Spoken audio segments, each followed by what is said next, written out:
Ça vous choque aussi parce que statistiquement, et voilà, vous n'êtes pas nouveau sur les marchés, c'était plutôt le contraire. Vendredi, c'était plutôt une journée baissier 2 fois sur 3.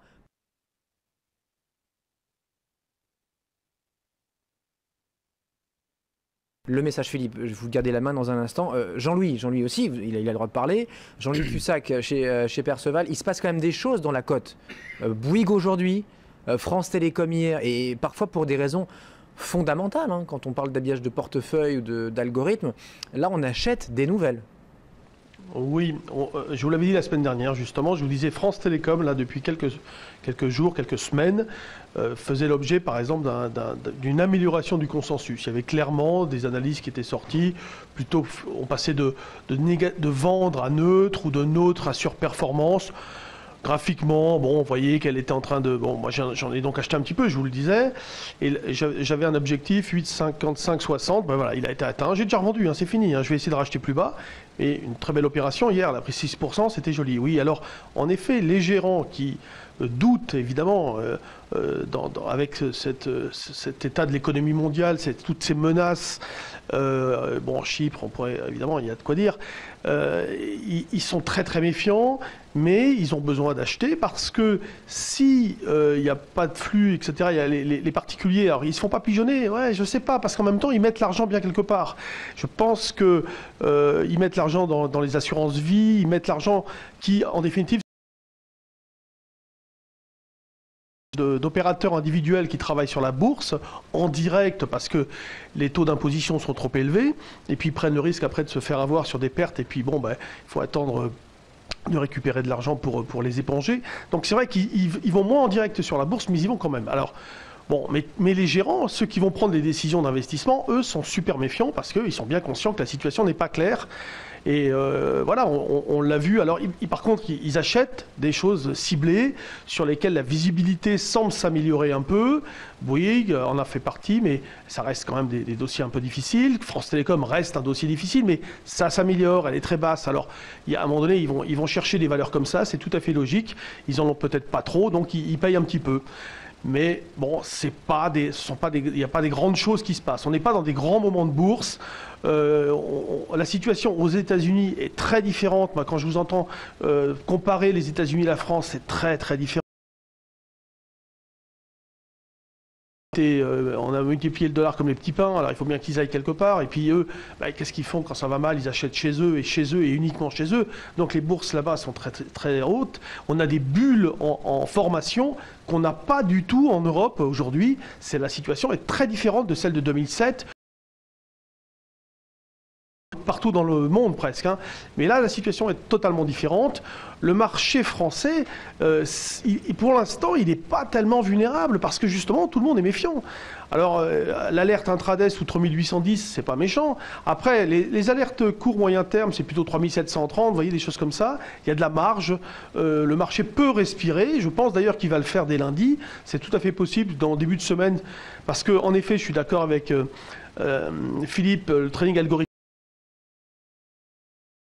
notamment à l'échéance des gestions de delta qui se font, ça c'est de l'algorithmique, hein, c'est-à-dire de sensibilité de vente d'options, on achète des futurs en face ou on en vend, et là c'est très fort la dernière semaine quand on est sur des strikes extrêmement importants comme 3008, 3850 où il y avait eu un peu de business sur les options, donc on a des tradings qui sont très mécaniques, qui ne sont pas du tout issus de la gestion de portefeuille.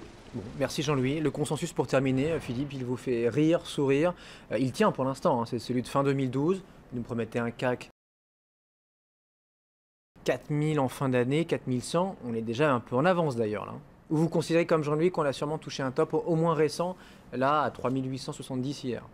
Déjà sur les 15 dernières années, 98-2013, la plupart des retournements majeurs ont eu lieu en mars, soit sur des creux majeurs, 2003-2009, soit sur des tops majeurs, notamment on a vu ça 2010, 2011. Alors, est-ce que ça sera le cas en 2013 Je n'en sais rien. Par contre, je voudrais qu'on réfléchisse quand même sur quelque chose. D'abord, le rythme de progression des indices américains depuis le début de l'année. Donc, par exemple, pour le Dow Transport, on est parti sur une pente annuelle de plus 60. Personne connaît le Dow Transportation, mais Transport. enfin, c'est... Prenons un indice un peu plus connu. Alors, le Russell 2000, c'est les valeurs moyennes. Alors, c'est plutôt quand même du core business, c'est-à-dire vraiment déconnexion totale. Le Russell 2000 est largement devant le Dow Jones, devant le S&P, avec là aussi une pente moyenne de plus 48% l'an. Le Dow Jones, allez, c'est plus raisonnable, plus 50%. Et là, on voit JP Morgan hier sauter de joie avec le chiffre des ventes de détail publié mercredi, avec ce seul chiffre en hausse de 1,1%, dont la moitié due à la hausse du prix des carburants. JP Morgan se dit, ça y est, la consommation, elle est repartie. La croissance 2013... Ils reprennent leurs calculettes, ils annoncent à 2... J'oublie mes 2, mais ouais. 1,8, j'annonce plus 3. 66% de relèvement de ces prévisions sur un chiffre. C'est impressionnant. Voilà. Je suis pas sûr qu'il ait fait que sur ce chiffre-là, mais vous avez raison, la correction à la hausse, c'est quand même assez net. Citigroup voit le Nikkei s'envoler de 50% en exactement 6 mois et 42% en 3 mois. Oui. Touchez pas du tout au Japon au mois d'octobre, au mois de novembre. Là maintenant, Citigroup nous dit le Nikkei, là actuellement c'est 12 500, c'est pas quand même. Et puis là, on voit Greenspan qui sort sa naphtaline. On lui a rien demandé, hein, il coulait une retraite heureuse. Et on l'interviewe, on lui tend un micro et on lui demande qu'est-ce que vous pensez de la bourse ? Il y a une bulle ? Et là, ah non, il n'y en a pas. C'est pas cher. On sait bien que M. Greenspan est un vrai spécialiste des bulles, tellement il a anticipé celle de 2000 et celle de 2007. Et puis on a aussi le nouveau secrétaire d'État américain au Trésor, Jack Lew, qui dit « Ah, des bulles ? Non, où ça ? Quoi ? Quelle bulle ?» Non, je t'ai plus. Philippe, voilà. Merci, on se retrouve lundi. Donc c'est de la propagande. Hein. Bon week-end, Philippe. Reposez-vous quand même. Chez cerclefinance.com et Jean-Louis, évidemment, aussi un lundi matin, 10h35, au cœur d'Intégral Placement. BFM Business, numéro 1 sur l'économie. Voilà donc le point réalisé par BFM Business. Et malheureusement, eh bien, ce ne sera pas une si bonne journée que ça, même pas du tout. Parce que l'ensemble des gains ont été rattrapés et les acheteurs sont largement revenus. On est resté dans le range. Et donc pas de décalage sur l'euro-yen. Donc une journée plate, voire légèrement négative avec les pertes qui ont été prises ce matin, malgré une très bonne après-midi. Voilà, pas de regret. Hein. Mon but étant de suivre un mouvement. Et c'est pas aujourd'hui qu'on aura le mouvement. On retrace quasiment entièrement le mouvement de baisse qu'on a eu cet après-midi, en deuxième partie d'après-midi en tout cas, et autrement on retrace plus de 38,2 sur l'ensemble de l'accélération baissière qu'on a eu. Donc 18h37, l'idée c'est quand même d'essayer de ne pas sortir sur une phase de repli, mais plutôt sur une phase qui va dans l'autre sens, sachant que la dynamique de fond est dans l'autre sens. Je pense qu'on va avoir un retour des vendeurs à un moment ou à un autre, même léger. Pour le moment, ça n'a pas été une stratégie payante. En plus, il y a eu du pyramidage, donc ce qui fait que la perte s'est accumulée plus vite. Voilà, donc on va voir ce qu'il en est. En graphe 30, la dernière accélération baissière qu'on avait eue lors de la cassure des précédents plus bas. Donc voilà, c'est le scénario que je pensais le moins probable qui se réalise, avec tout de suite un retour agressif des acheteurs, qui ne remettent pas en question la dynamique de fond, mais ceci dit, c'est un retour assez net. Je rappelle qu'on était à 550 € de profit au maximum. On va essayer d'attendre une phase de retour des vendeurs, et dans le pire des cas, on sortira au break-even. Si. Donc, voilà, en 5 minutes, comment ça s'est dessiné. On a une belle tendance, et là les acheteurs qui sont revenus de manière laborieuse, mais ils continuent.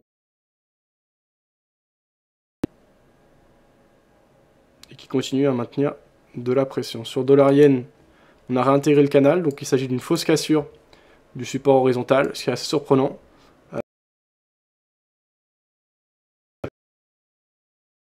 Au-dessus, sans aucun problème. Donc bon, assez surprenant, mais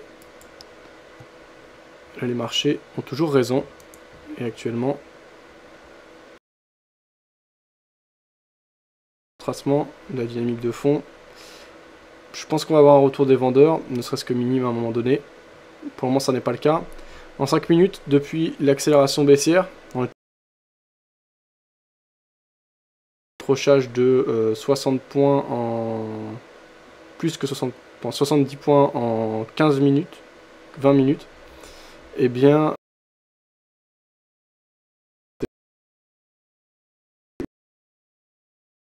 5, 6, 7, 8, 9, 10, 11, 12, 13, 14, 15, 16, 17, 18, 19, 20, 21. On a eu 21 bougies. Sur ces 21 bougies, on a eu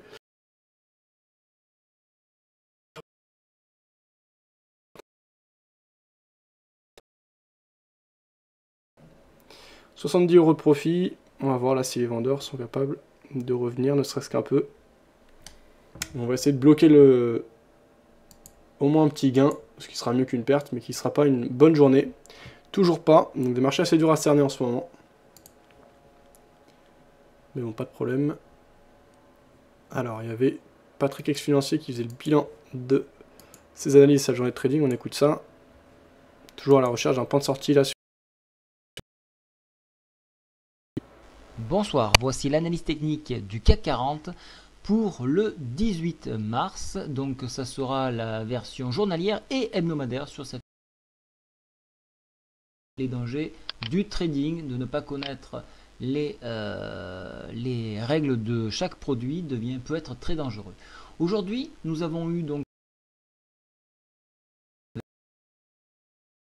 mené jusqu'à un test de la médiane de Froschet Andrews sur enfoncement de la MM7 ici à ce niveau.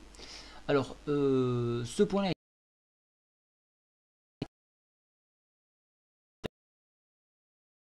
plus haut qu'on puisse aller, bien évidemment.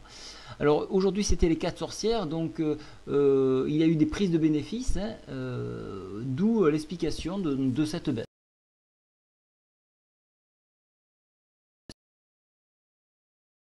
Alors pour les haussiers, lundi, le contact cherchait à nouveau cette oblique ici à 3878 et par extension cette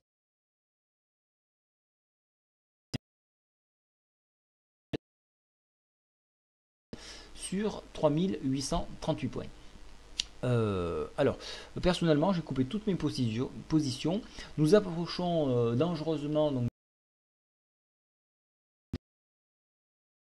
en approche d'un week-end, donc je suis 100% liquide. On remarquera sur la MACD qui reste haussier, affiche des histogrammes de plus en plus petits, donc c'est un signe de méfiance. Au niveau du stochastique, vous voyez que donc nous avons croisé sur la zone de surachat, donc ça c'est plutôt un signe négatif. Je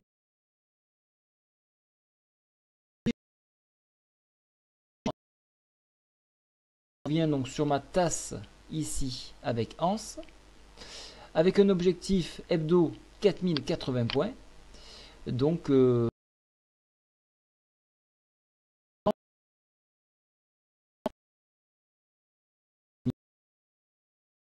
sur plutôt une configuration aramisante en colombe dans son nid. Donc attention, on pourra avoir une marque de repli sur MM7 ici à 3746, allez, 3750 points. Donc c'est un danger, mais globalement nous restons toujours haussiers. Je note aussi que la MACD est toujours décroissant au niveau des histogrammes malgré une continuité haussière, que haussière, le checking money flow lui reste tout à fait neutre avec un avantage aux bulles. Alors je précise que c'est la ligne droite pour la sortie. Vous pouvez l'avoir gratuitement dans sa période d'évaluation. Ah, pardon. En fait, je me rappelle que ça, j'ai pas le droit de le diffuser. Je crois que c'était un autre analyste.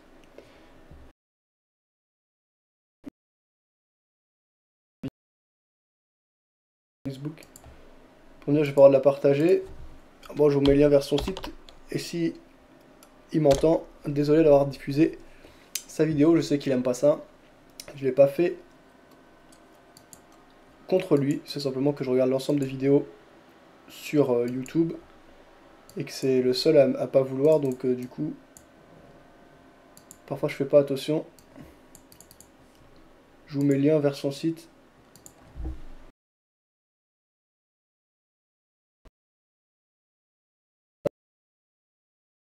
Toujours là ou c'est bon? Ça on avait vu. 10 euros encore cette journée chez PGSP. Moins 10 euros. Ah ouais, comment ça se fait PGSP? Tu t'as clôturé quoi là à l'instant? Que pensez-vous de Patrick Financier? Il gagne tout le temps, disait Chris. Tu l'écoutes, tu te dis le trading c'est trop simple. Bah, c'est plutôt pas mal effectivement. Donc bah, on va pouvoir écouter ça plus précisément. Et d'ailleurs c'était ce que je voulais écouter, voilà, le point de 18h, c'est ce qu'on va écouter après. C'était ça à la base que je voulais écouter. Non pas le point de Rousset. Du contact boursier. Du coup, bonne soirée et bon week-end. Bonsoir à tous et bienvenue pour ce dernier flash. Alors on regardera ça juste après. Il disait Fred, ok tu gardes tes shorts. D'accord, moi je vais chercher un point de sortie pour pas laisser courir ce week-end. À part peut-être la dernière position qui a été prise de 4000 lots. Où là par contre je vais prendre une partie de ma paire. Bah, d'ailleurs je...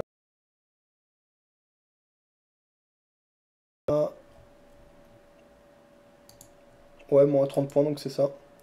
Je vais fermer un mini lot de ma position à la vente là. Et ensuite je vais prendre mes bénéfices sur les deux autres positions qui représentent 150 euros environ là de profit. Donc plus que ça même. Donc bah on va. J'attends cohérente. Il me restera donc une partie de position en cours. Alors, ok, bah ciao Fred. Et donc on verra ce qui se passe sur le Royal la semaine prochaine. Même quand je parle trading, personne ne me répond, demandait Chris. Oui, bah on va regarder justement une de ses vidéos, son bilan là. Chris. Dans ses résultats, il sait se servir des figures, disait Stéphane. On regarde donc son point de vue. De 18h30 du 15 mars 2013, nous sommes vendredi.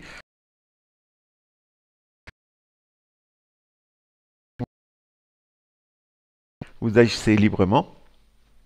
Donc là pour le Dow Jones, tout à l'heure j'étais en position, quand j'ai vu que ça remontait, j'ai coupé par ici. Le repli s'est fait, donc il a buté contre la MM20. Je pense qu'il va redescendre. Je n'ai pas ouvert de trade. Bon, c'est vendredi soir, voilà, fin de la semaine, mais je pense qu'il va continuer de descendre. En horaire 2 heures, nous sommes en zone de vente. Donc là, on voit bien qu'il commencerait à faire une ébauche de descente vers les 14 200. Le SP500, ben le SP500 a suivi la même logique que le Dow Jones. Il a fait une immense mèche là. S'il repart là,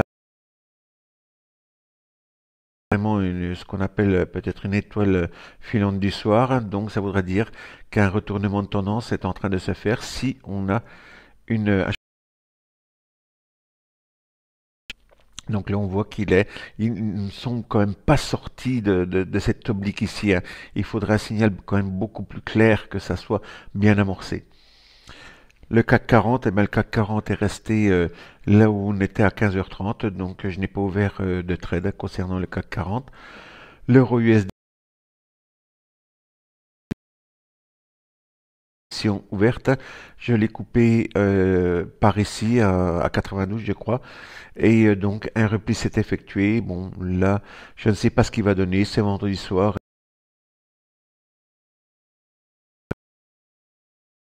Donc s'il remonte par ici, ça sera le moment ou jamais, s'il amorce une descente, de se mettre en swing pour pouvoir l'acheter.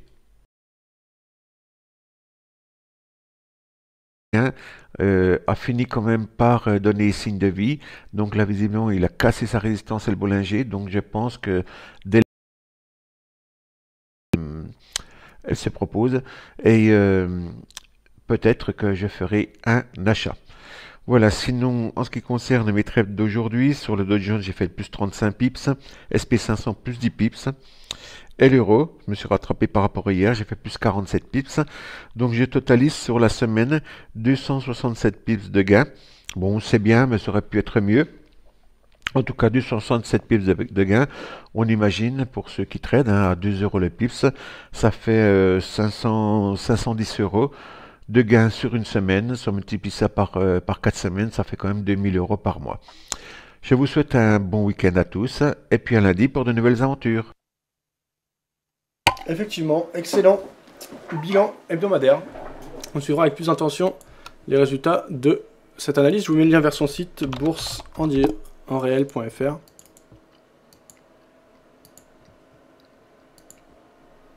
Voilà, pour ceux que ça intéresse.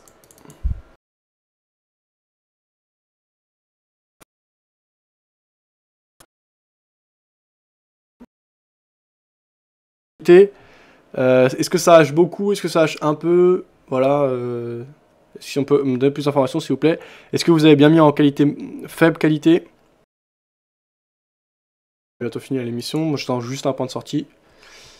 Donc voilà, si vous avez un point, n'hésitez pas à me l'indiquer. Tiens, point hebdo. Donc on avait boursier.com. Abri de piscine, Les vendeurs pour le moment ne abri parviennent sud, pas vraiment à abri haut, revenir. abri bas. 4 jours pour découvrir toute la collection à prix usine du 15 au 18 C'est une journée mars. un peu particulière. Portes ouvertes en agence ou sur abrisud.com. J'ai fermé une partie de ma position, un quart de ma position prise bas là, le pyramidage. Profit, dont 170 € qui seront clôturés ce soir. Le reste je laisserai courir, donc ils sont clôturés, même plus que ça, parce qu'au moment où on va accélérer.